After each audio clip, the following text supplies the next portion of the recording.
Hey guys, it's Strack, and today's video is about my new war mask. Now, this was just a really special project and a really cool thing. As you all know, this is how the nerfing career started.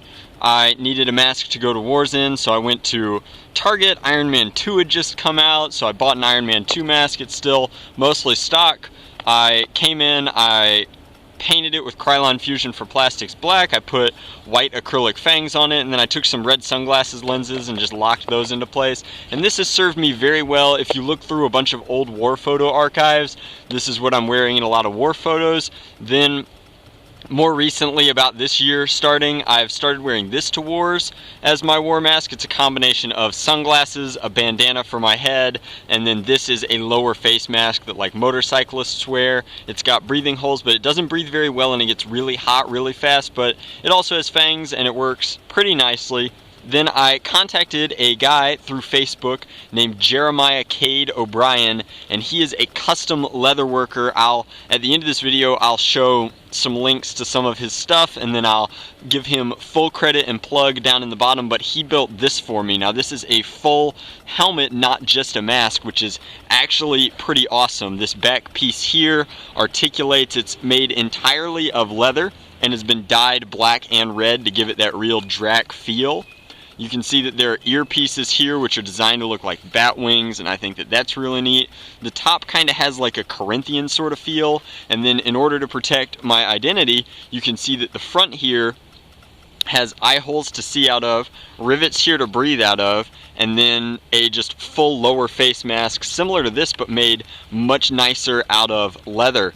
And one of the coolest features about this is that it's actually a mask and a helmet in one, but these rivets here just pop right off, and you can see that this is its own piece that fits here and doesn't muffle my voice all that much, so you'll still be able to hear me in war voiceovers.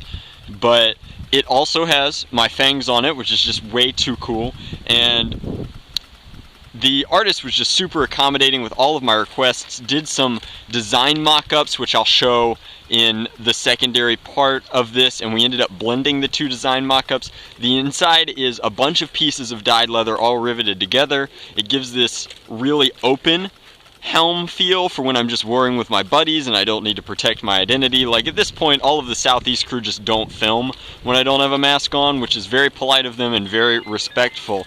Let me kill that.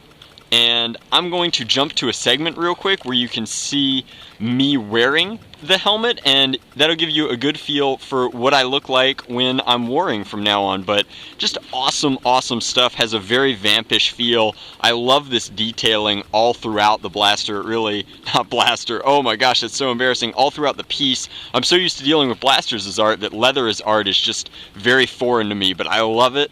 I think it's really cool, and now let me show you me wearing it. So Lord Draconolio just got home from school, and so he's still in his school clothes. So this is what I look like at wars. I'm smiling, but you can't. Alright, so I wanted to share with you the concept images that Jeremiah drew up for the vampire helmet. There were a lot of ideas that were tossed around, and ultimately we settled on kind of a combo of both of the ideas, but this is the original open-faced helm with the back kind of earwing pieces, as well as the top piece here that kind of bridges those two spatially. And then originally we were talking about building the lenses into the helmet, but we decided to go not with that approach. And then this is the secondary concept, which is, as he puts it, the assassin vampire helm, which has a much thinner profile and is smaller, but also has this detachable lower face mask with the fangs built in. And we ended up taking this portion of the concept and combining it with the more, I guess, Renaissance style, not Renaissance, but medieval style, as opposed to this, which is more contemporary, I feel, and going into making the final helm design. This is it on kind of a bust statue thing, just sitting, and then there is a much better photo of it here on a tree stump in nature. These are all his photographs.